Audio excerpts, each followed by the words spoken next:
Connecting loads in Y or delta. In this presentation, we're going to take a look at what the implications are if we take individual single-phase loads and change their configuration to a three-phase source from Y to delta or from delta back to Y. First thing we need to be aware of is that individual single-phase components are able to be connected in either orientation, and that the ohms of each component will never change. And that's an important concept to remember. Only the ohms of the individual component remain unchanged. The voltage that is applied across them and the current that flows through them will change depending on how they're connected into a three-phase system. Let's take a look at an example of individual 10 ohm resistors.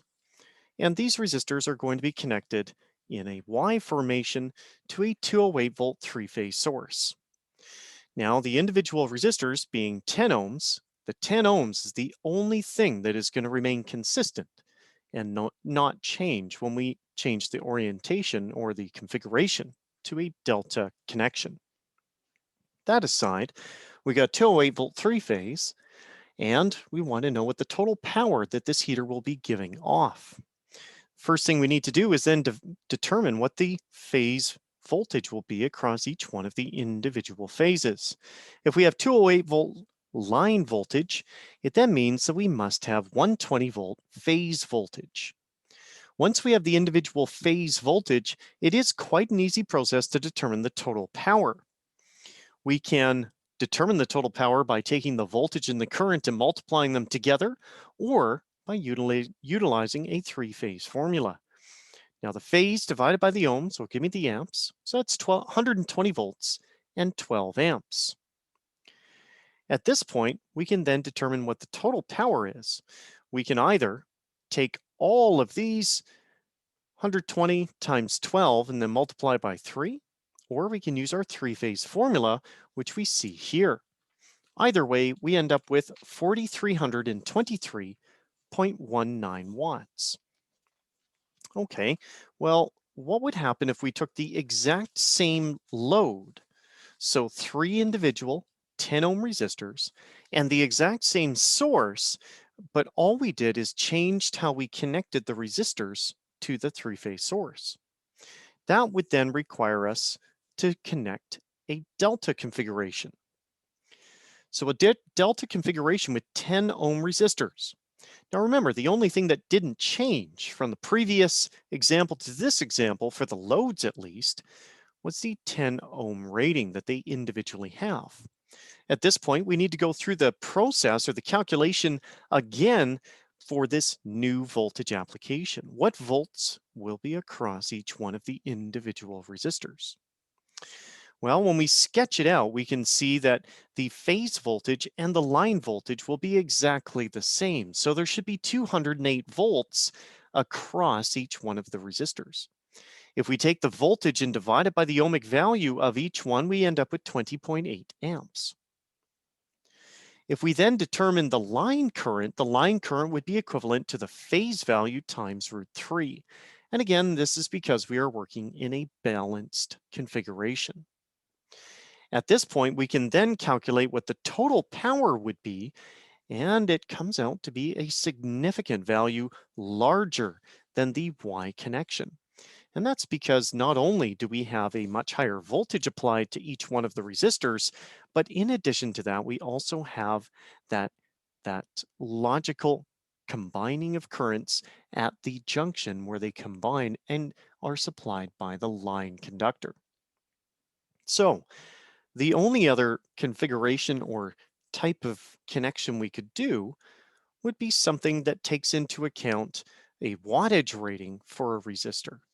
So sometimes we're given information in a question and they say, well, we've got this resistor and it's got a voltage and a wattage rating, and we want to know what would be the effect if we placed it into a different circuit.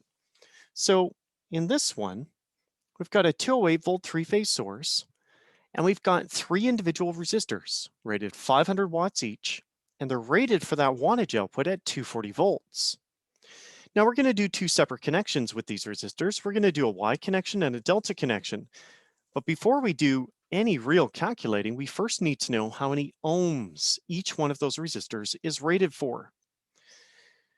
Now the ohms is going to require us to use one of our power formulas and single phase power formula. I've chosen to use this one, R is equal to E squared over P. And I take the rated voltage of 240 volts squared, and I divide it by the rated power, which is 500 ohms. That gives me 115.2 ohms. At this point, I can then connect it into Y and go through the exact same process that we did on the previous example. For this one, we have a total watts of power that is being generated by this particular orientation of 375 watts.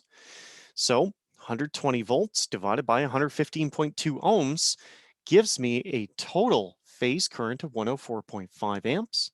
And since we know that in Y, the line voltage is √3 larger and the line current is equivalent to the phase current, when I multiply 208, 104, and √3, we end up with 375 watts. If we were to take the exact same resistors and instead connect them into delta, we would again have to know what the ohmic value is. And of course, this calculation is absolutely no different than the previous one we did over there. At this point, we then connect it into delta and we go through our calculations yet again. This time we have 208 volts applied across the individual resistors that are 115.2 ohms. We end up with 1.8 amps, but remember, the line current is √3 larger, and that gives us 3.127 amps worth of line current.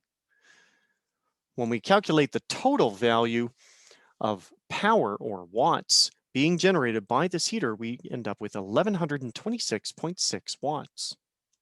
So when we're dealing with individual single phase loads, it's important to realize that at times there are ratings given. And if the rating is given, you must ensure you have the rated voltage if you want to use the rated watts. If not, we need to then determine what the new wattage would be based on the difference of voltage that is connected for those loads.